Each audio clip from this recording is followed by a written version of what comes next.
7 young men, a coordinated pack, armed with blades and a plan. Their target? A 21-year-old trying to escape his past. This wasn't a spontaneous act of violence, it was a hunt. And the hunt ended with over 65 injuries and a devastating final message: "I'm going to die. Tell my mom I love her." But the story doesn't end there. Because just months later, 3 of the victims' friends carried out a revenge killing with a sawn-off shotgun. This is the story of 2 ruthless murders, 2 different sets of killers, and the shocking feud that tore a town apart. This is the story of Bailey Atkinson and Connor Brooks, and their cycle of gang, feud, and revenge.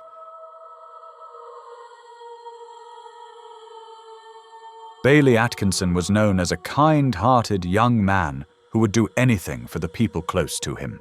He moved to Walsall from Coventry 2 years earlier, hoping to escape a gang lifestyle that had already claimed too many lives around him. But his past lingered. Police confirmed there were tensions, old disputes that hadn't been forgotten from his past life. On the night of January 28, 2023, he was simply out with a friend. What he didn't know was that a group of 7 young men, barely out of their teenage years, had decided his fate long before that night began. The plan was meticulous. They began days earlier with the theft of 2 cars, a black seat Leon and a Toyota Verso, chosen for their anonymity. CCTV would later show the killers meeting up in a supermarket car park, preparing for what was to come. As Bailey walked through the quiet streets, the cars closed in, swerving to trap him. The chase was relentless. He ran, desperately trying to outrun death, but they cornered him. The 7 young men swarmed him like a pack, striking again and again. When the violence stopped, he was left lying on the pavement, blood pooling beneath him. Witnesses later told police that one of the weapons was a 24-centimeter Rambo knife. Bailey's last words, according to police, were devastating. "I'm going to die. Tell my mom I love her." A post-mortem would later reveal 65 separate injuries, wounds that told the story of a coordinated assault. The killers fled, abandoning the cars and setting them on fire to destroy evidence. But it was not enough. The investigation was one of the most complex West Midlands police had faced. They used a blend of CCTV, phone data, and forensic evidence to piece together the events. Cameras captured the pursuit and the critical moments when the suspects climbed out of the car.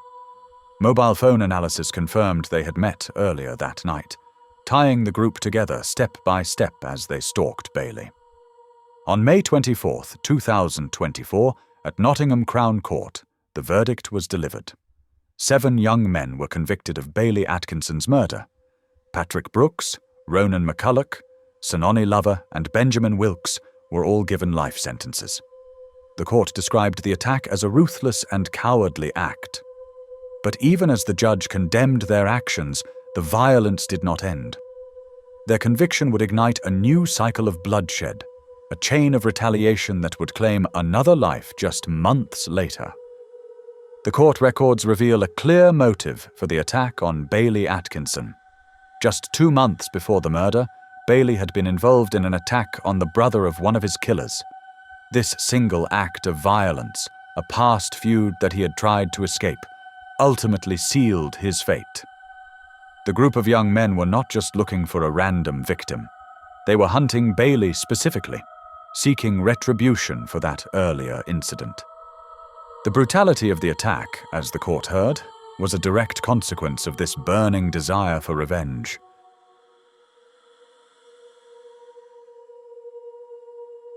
After Bailey's death, the streets of Walsall were rife with tensions.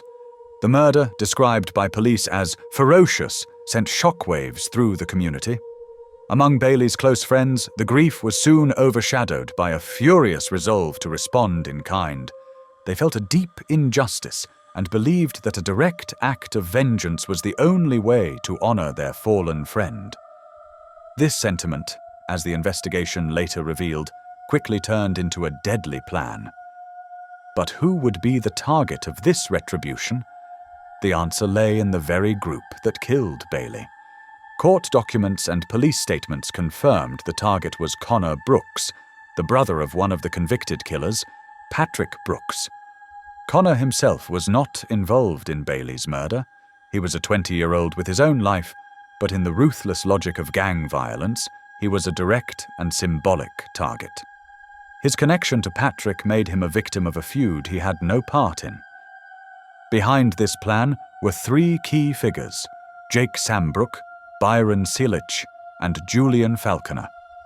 Their accomplice, Samuel Danks Petty, was tasked with ensuring nothing was left behind. On the afternoon of July 8, 2023, just before 5 p.m., as families were nearby and children were leaving school, the black Ford Focus they had prepared appeared. It rolled slowly past a van where Connor Brooks, brother of one of Bailey's killers, sat with a friend. In 6 seconds, a shotgun was raised. A single blast shattered the quiet, and Connor's life was ended.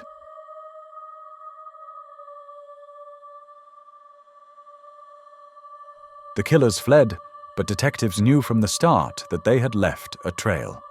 The stolen Ford Focus was the first breakthrough. Within minutes, it was found abandoned. Inside, forensic teams recovered crucial DNA evidence. The sawn-off shotgun used in the attack was also dumped nearby, still carrying traces of the brutal strike. CCTV cameras across Walsall told the rest of the story. The car was seen cruising near the van multiple times, confirming this was no random drive-by, but a planned ambush.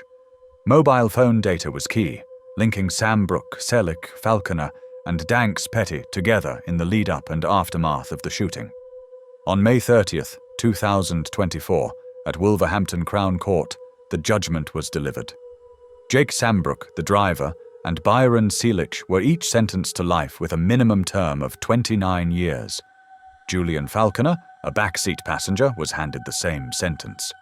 Samuel Danks Petty, who helped cover their tracks, was jailed for 3 years for perverting the course of justice.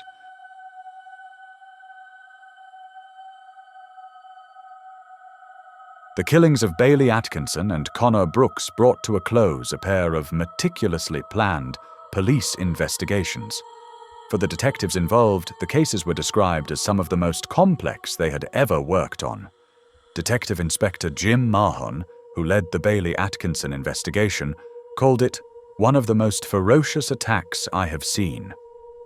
While Detective Inspector Michelle Cordell, who led the Connor Brooks investigation, spoke of the brutal and cold-hearted actions of this group in broad daylight that were intentional, cruel, cowardly, and unjustified. The convictions brought a measure of justice, but also underscored the devastating consequences of gang-related feuds. The public and media reaction focused on the senseless brutality of the crimes and the young age of both the victims and their killers. For the families of both Bailey and Connor, the grief is profound.